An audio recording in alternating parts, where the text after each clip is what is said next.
है कि यहाँ राजेंद्र नगर स्थित handloom Bihar state handloom federation के पास 1.5 एकड़ जमीन है और इस 1.5 एकड़ में 1960 में हमारे बाबा लोगों ने, खासकर अब्दुल कयूम अंसारी मरहूम ने और उनकी बोर्ड ने सरकार से 1.5 एकड़ जमीन इसलिए ली थी ताकि यहाँ पर एक हैंडलूम मॉल निर्माण हो सके और साथ साथ यहाँ पर एक एडमिनिस्ट्रेटिव बिल्डिंग भी बन सके, ताकि यहीं से हम लोग अपने पूरे बिहार और झारखंड के बुनकरों के लिए काम कार्य कर सके।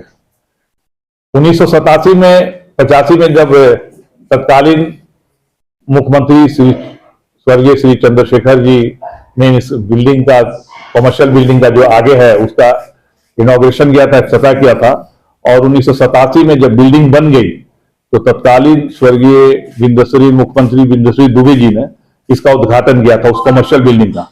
उससे पहले 85 में उद्योग विभाग के हैंडलूम डायरेक्टर ने और यहाँ के ऑफिस के एमडी के साथ एक एमओ साइन किया था, जिसमें बताया गया था कि उस बिल्डिंग बनाने का मकसद क्या है। तो उस बिल्डिंग में बनाने का मकसद यह है कि उस बिल्डिंग को कमर्शियल बनाया जाए ताकि इसमें हैंडलूम के भी ऑफिस हो और व्यवसायिक संगठन को भी दिया जाए, ताकि इसके आमदनी से ये जो ऑफिस है, एडमिनिस्ट्रेटिव ऑफिस है, ये इसमें कार्य सुचारू रूप से चल सके, क्योंकि इसमें किसी तरह का बिहार सरकार का कोई अलग से इस्टेब्लिशमेंट नहीं आता है कि यहाँ पर संघ को चलाने के लिए कोई पैसा नहीं दिया जाता। यहाँ पर आप अगर अपना कमाएंगे तो अपने ऑफिस को चलाएंगे, अन्यथा आप मतलब कि इसको मतलब कि घाटे में रखें, चाहे फायदे, वो आप पर नियंत्रण है। हम लोग जब 2014 में आए तो देखा कि इसमें अधिकांश जो है बुनकर का जो खास के वो हैंडलूम के ऑफिस थे वो 96 तक में सब ने खाली कर दिया और कुछ लोगों ने इसको ट्रांसफर कर दिया, मतलब अपने बिल्डिंग समझ के, अपने प्रॉपर्टी समझ के किसी दूसरे को लगा दिया। हम लोगों ने इसको सरकार को संज्ञान दिया। उसके बाद 2014-15 से ही हम लोग अथक प्रयास में थे कि उसको मुक्त कराया जाए, उस बिल्डिंग जो मेन कमर्शियल बिल्डिंग है उसको मुक्त कराया जा सके। इसी क्रम में 2010 में बीच में एक गणपति उत्सव हॉल है, वो 20,000 स्क्वायर फीट में एक मॉल, ये अपना मैरिज हॉल बनाया। तब तत्कालीन प्रबंध निदेशक ने उसका एग्रीमेंट किया था और उसके बाद 2012 में फिर पुनः उस प्रशासक सा प्रबंध निदेशक ने इसका किया।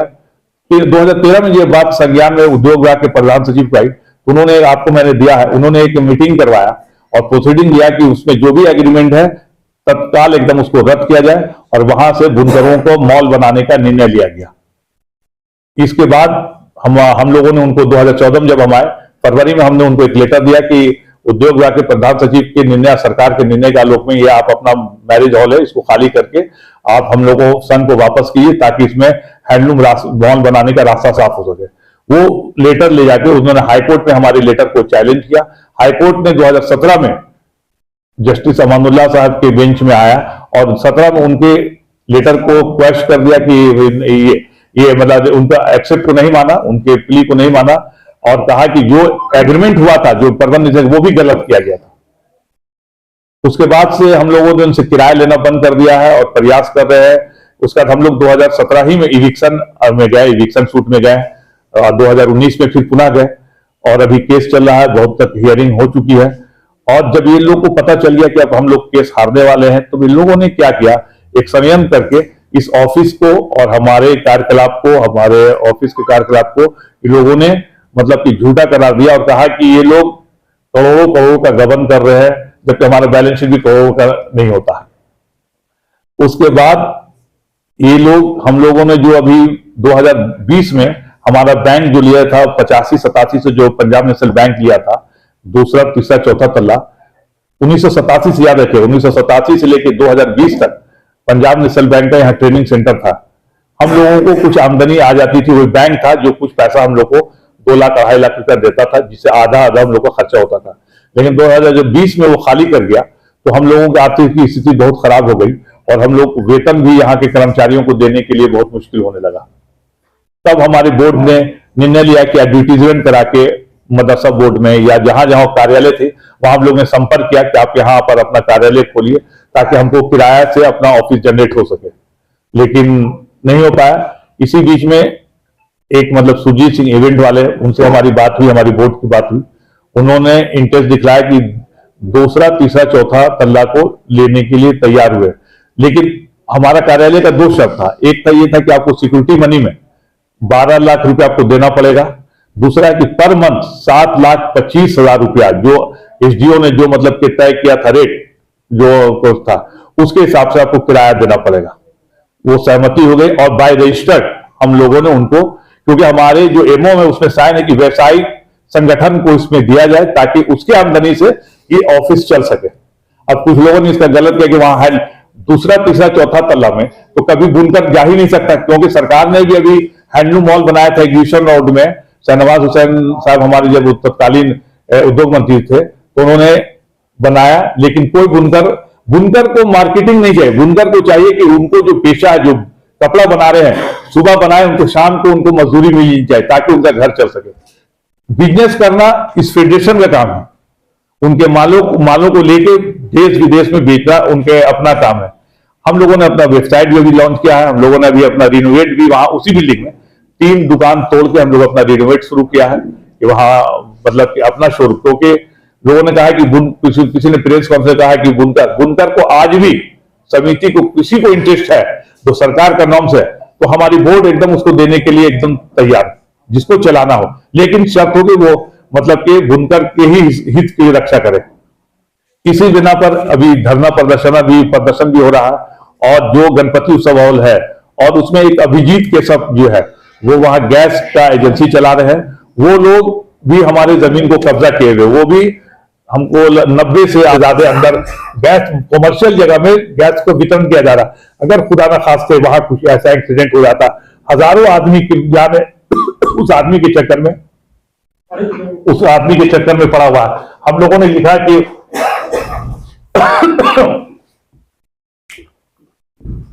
आप गैस का वितरण यहां से नहीं कर सकते।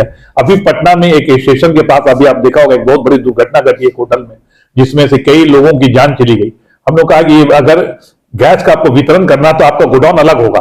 ये तो अगर आप ऑफिस खोलते हैं तो यहां से आप ट्रक लोड करते हैं, अनलोड करते हैं, कैंपस के अंदर आप मतलब कि ये गैस का वितरण कर रहे हैं। हम लोगों ने इंडियन ऑयल को भी इसकी सूचना दी है कि अगर इस ऑफिस को तुरंत तत्काल बंद कराया जाए, अगर भविष्य में किसी तरह की कोई दुर्घटना घटेगी इसके लिए इंडियन ऑयल ही जिम्मेदार होगा और माननीय श्री अभिजीत केशव जी होंगे।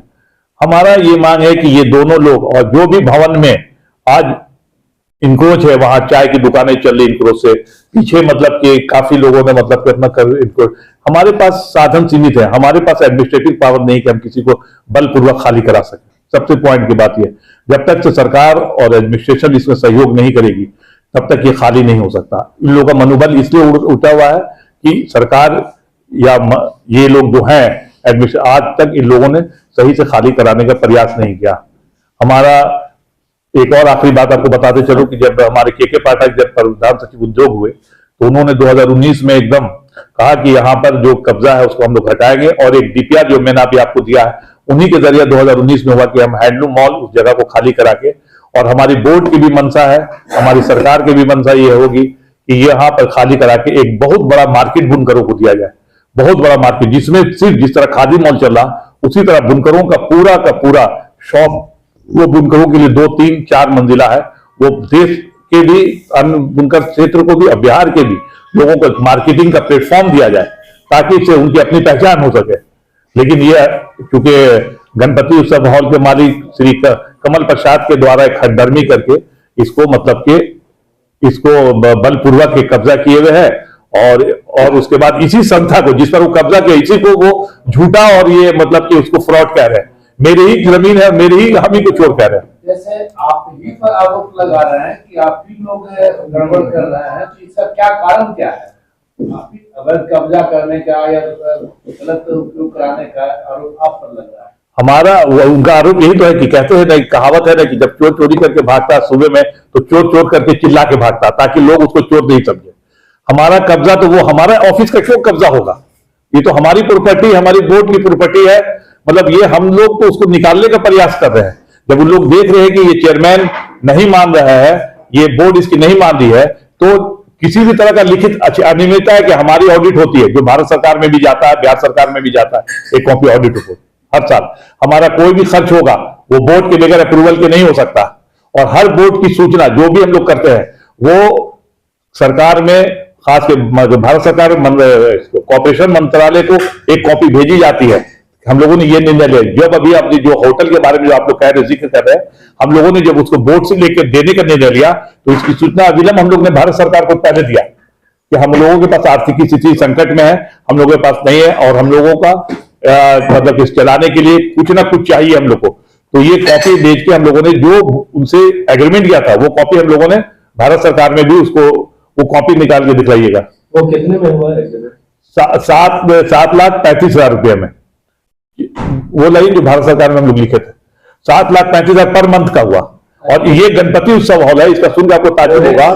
आप देंगे और गणपति उत्सव से जब एमडी तत्कालीन एमडी ने किया था तो साल का 2,25,000 रुपया।